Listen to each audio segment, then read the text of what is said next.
mga instructor or yung mga teacher ng math sa STEM is graduate ng BS Math.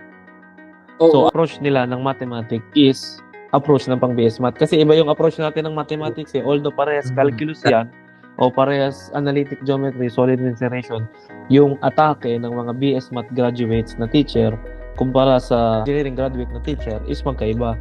So, kaya medyo tama, iba yung approach.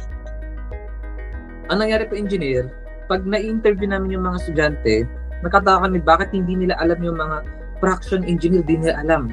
Tapos, i-convert yung fraction into improper fraction, hindi talaga nila alam. Engineer ng algebra, hindi nila alam. Nasasabihin ng mga estudyante, hindi raw talaga tinuro sa kanila nung senior high. So, yung proper implementation nga ng K-12 system is hindi talaga na-i-apply na maganda. Kasi nga, ang sabi ng ilan, sa senior high daw is, ituturo rin sila sa college. Yun actually naging problema talaga ng education system sa Pilipinas. Pasa-pasahan. Hindi talaga na-implement